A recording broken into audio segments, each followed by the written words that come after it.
Hello दोस्तों, good evening. आप सब कैसे हैं? आई होप आप लोग बहुत अच्छे होंगे। ये मैं इवनिंग की वीडियो बना रही हूँ। तो मैं यहाँ पे बनाने जा रही हूँ ढोकला। और यहाँ पे मैं सारा सामान ले ली हूँ और मैं सारी क्वांटिटी आपको बताने जा रही हूँ। 3 चम्मच हमने बेसन लिया है, छोटी चम्मच से हमने नमक लिया है, 1 बड़ी चम्मच से मैं चीनी ली हूँ पिसी हुई, और आधी छोटी चम्मच हमने बेकिंग सोडा और आधी छोटी चम्मच हमने इनो लिया है, और आधी छोटी चम्मच मैं हल्दी ली हूँ। और सारी चीज़ों को हमने निकाल के पहले से रख दिया। एक बॉयल लिया और उस बॉयल में हमने सारी चीज़ों को बेसन, नमक, चीनी, बेकिंग सोडा, हल्दी और इनो, सारी चीज़ों को मैं उसमें डाल दी। डालने के बाद मैं उसको चम्मच से धीरे धीरे करके मिक्स कर रही हूँ। इसलिए मिक्स कर रही हूँ ना, क्योंकि कभी कभी बारिश के टाइम में क्या होता है ना, अभी बारिश का टाइम है तो क्या होता है कि बेसन थोड़ा गाढ़ पड़ जाता है, तो वो गाढ़ ना पड़े इस वजह से सारी चीज़ों को मैं सूखे में ही मेल्ट कर दिया है। मेल्ट करने के बाद फिर देखो बिल्कुल अच्छे से मेल्ट हो गई है।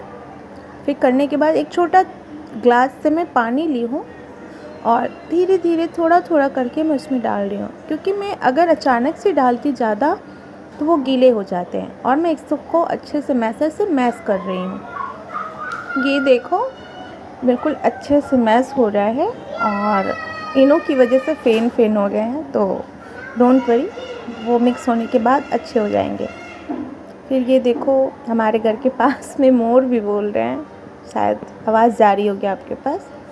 और मैं थोड़ा सा पानी यहाँ पे और ले ली हूँ और ये देखो बिल्कुल अच्छे से मिक्स हो गई है। मिक्स करने से ना क्या होता है कि वो गाढ़ नहीं पड़ता है, और ये सबसे ज़्यादा इस बैटर में यही है कि ये अच्छे से मिक्स हो जाए, कहीं पे भी कोई गाढ़ ना हो, गुठलियाँ ना हो।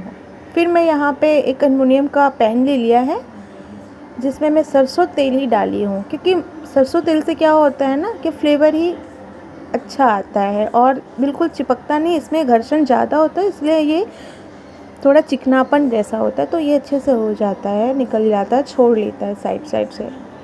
बाकी आगे के प्रोसेस में खुद ही देखोगे। तो यहाँ पे मैं मिक्स किए हुए सारे बैटर को डाल दी और हमने चम्मच से यहाँ नहीं मिलाया है, बस ऐसे ही उसी बर्तन को हिलाई हूँ और अच्छे से रख दिया। यहाँ पे मैंने लोहा का कढ़ाई लिया, लोहे की कढ़ाई को मैं गैस पे तेज़ करके गैस को रख दी और स्टैंड को हमने उल्टा रखा है, क्योंकि वो सीधा रखने से काफ़ी ज़्यादा ऊंचाई हो जाता है ना, तो वो सही से पकता नहीं है।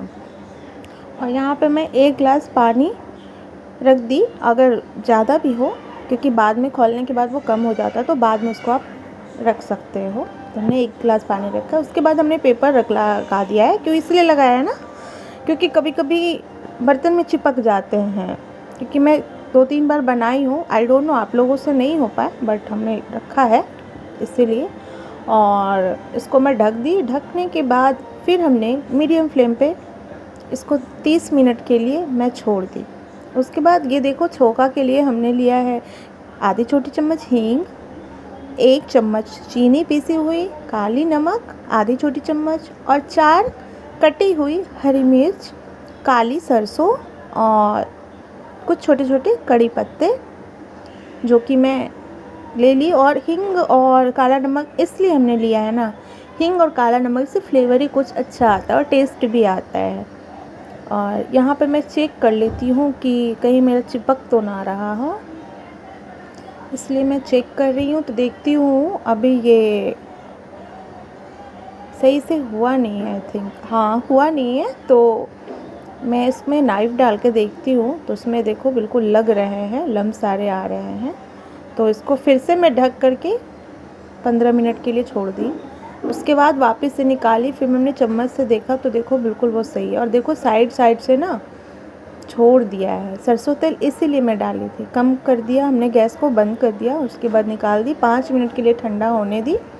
जब तक वो ठंडा हो रहा है, सारा छोकन को हमने छोक दिया और एक प्लेट में देखो कितने आसानी से वो निकल गया, बिल्कुल भी कहीं कोई साइड वो करने की ज़रूरत नहीं पड़ा मुझे। और हमने यहाँ पे छोक लगा दिया।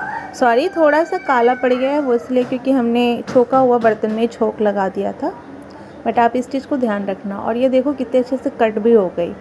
कट होने के बाद देखो अच्छे से निकल भी गए। आपस में चिपके भी नहीं है, स्पंजी भी है। और हमने अपनी बेटी को खाने के लिए दिया है तो हमारी बेटी ने बोली बहुत टेस्टी है मम्मा। तो आप सब भी बनाइए और टेस्ट करके बताइए कैसा लगा।